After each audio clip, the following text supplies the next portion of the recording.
Hey guys, so we have a new video today. It's going to be two quick mods. One of them will be a strut bar install, and the second will be just a free mod actually that anyone can do. It's going to be just a minor tuck for the coolant reservoir, and we're going to be mounting it into like a nice spot where you won't be able to see it. It's going to clean up the engine bay a little bit, and I'll show you guys how to do it. Just a couple bolts. It's a free mod, so free is always good. So the strut bar that we have is a used piece. It's a new speed 4-point. The bolts bolt into where your upper control arm bolts are, and this is one of the more popular bars. I don't believe it's something you can buy anymore, but I know some companies probably have a copy. But picked this up yesterday, 50 bucks used. It's in pretty good shape. The paint needs a bit of touching up, but other than that, it looks good. I'm going to be repainting it a different color in the future, so I'm not too concerned with the paint. I did clean up some of the rust, so it looks pretty good. It's 4 bolts, and we'll go into the car. I'll show you guys what to do.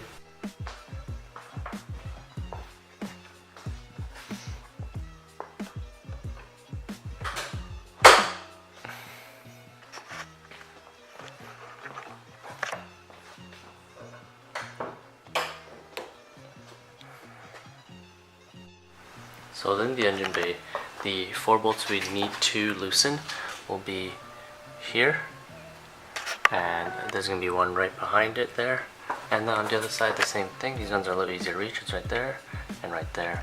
And once we're done putting the strut bar, we are going to be moving this coolant reservoir. We're going to be tucking this away so it's not just in the engine bay there. It will look a lot cleaner, and again, it's free, so it's something that anybody can do. It's kind of an older trick that I kind of picked up looking at some older Honda forums and looking online, seeing some other people who have been doing wire tuck builds and getting a bit of help from them.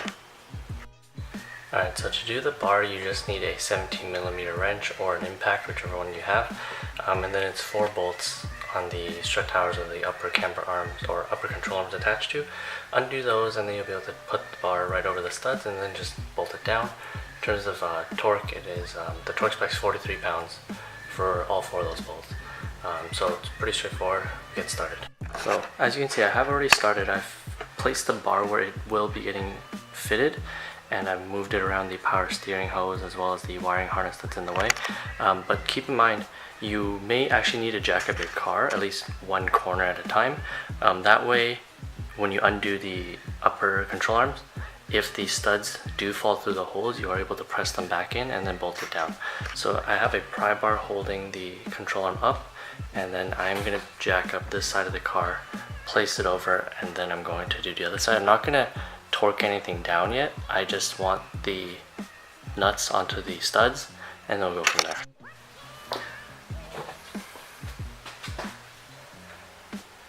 So I have the corner here jacked up just enough to fit a pry bar inside to push the studs back through the strut tower hole there. So we're going to go ahead.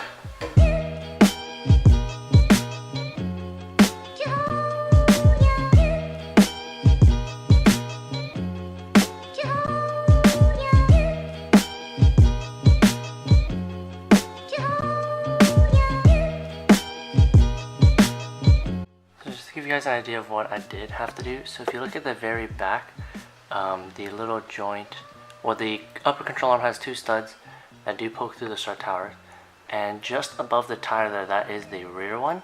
And so I placed the pry bar just underneath where that stud would be. You can kind of see it right there just above the tire on the left side, and I just pressed up into the pry bar, or pressed down, sorry, into the pry bar, and these studs came through the top. So I've just lightly threaded the nuts onto the strut tower there, and then did the same thing for the other side. It's a little hard to see, it's just underneath the harness. So now that they're finger tight on there, I'm going to start to lower the car, and then we will turn it down a little more just to get it a little more snug. We'll do the same thing to the other side before we torque everything down. Alright guys, so we have everything bolted together. So again, everything is loosely fitted on. Both sides are completely in. And then now we just have to torque down those nuts, 43 pounds for each one. I'm just going to do corner to corner in a star pattern, or as close to one as I can. And then we'll have one final look at it before we go ahead and tuck that reservoir. So so far everything's looking pretty good. I know you send me, darling, you send me, darling, you send me, darling, you send me. So this is how we're looking with everything bolted down. And the hose that's coming in between here, this is for power steering. So for those who either do not have power steering or they go ahead and delete it, it would definitely help clean up the engine bay a little more. For the time being, I'm leaving my power steering. It's not leaking, there are no issues with it, so I don't see any reason to delete it for now. Other than that, this harness here can be tucked. If you do tuck it again, it will clean it up a little bit, but again, it won't affect the usage of the bar. It just doesn't look as nice, that's all. So we can move ahead and look into tucking this coolant reservoir. So the coolant reservoir does have one bolt here, and there's actually another bolt at the bottom of this bracket. But to start, you can actually just pull the reservoir out and slide it from its bracket, and then we'll leave that off to the side for the time being. So this way we can get better access to the bolts. And the bolt that we're looking at is just down there. And then we'll have this one here. So we'll take these out first, and then we'll look into how to relocate this actual bracket. So to be able to remove the bracket, you just need a 10mm. You can either get a ratcheting, open-ended wrench. These are super helpful. They also angle. But if you don't have a regular wrench, will work as well. And then just the two bolts, one on top, one at the bottom. And then we'll go ahead and take those off. I know you send me, honest you do.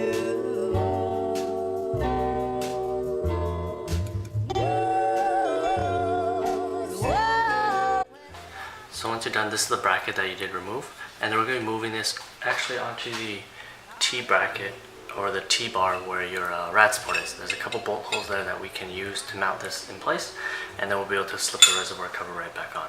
Hey guys, so I didn't record the process of me actually moving it just because it took a bit of work to figure out where it's going to mount, and then as well as bending that bracket that I took off. So the bracket was it went from here and it would curve down to the bottom there.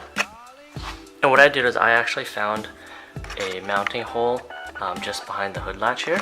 And so I bent that bracket so it became an L shape instead of a C shape. And then I just put a 10mm bolt and a locking nut with a washer on the end of the bolt just straight into there, tightened everything. And then this is how it looks. So yeah, from afar you don't notice it as much anymore, and it cleans up this area really nicely. There was a harness attached to that bracket. That harness is right here. I'm just gonna find somewhere to zip tie that to keep it out of the way, to kind of tuck it down under as well. But otherwise, that's how we're looking. So now this area has a lot more room. It's a lot more open. And the next step, I think, for this engine bay is going to be a new harness, a new tuck harness, a B-swap tuck harness, and then we're going to tuck the headlight harnesses as well, and then see if we can remove anything else to make this a little nicer and make it a little more presentable. And as well, for those who are wondering, the washer or the reservoir bottle is lower than the radiator. However, these cars use a pressure-based system, so regardless of whether the reservoir is above or below the filler neck, it'll work perfectly fine anyways. And the lid is still easily accessible if you did want to top up your coolant there, as well as to check the levels.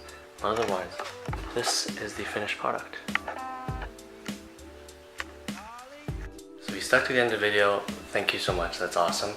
There's going to be a lot more videos coming in. Maybe not always of part installs, but it may also just be cleaning up the car, fixing any issues, some small maintenance. It does need an oil change coming up soon. The oil level is still good, the color's getting a little dark, so we'll look into that pretty soon. But for now, I just need to clean up that mess down there. But the Civic is done for today. I'm going to take it outside, give it a quick wash. We are going to car meet tonight, so maybe I'll get some footage of that. You can follow us on Instagram, and you'll be able to see any photos we take tonight, as well as any meets that we plan to go to in the future. But for now, guys, like, comment, subscribe. Thanks for watching. There'll be a lot more videos coming up.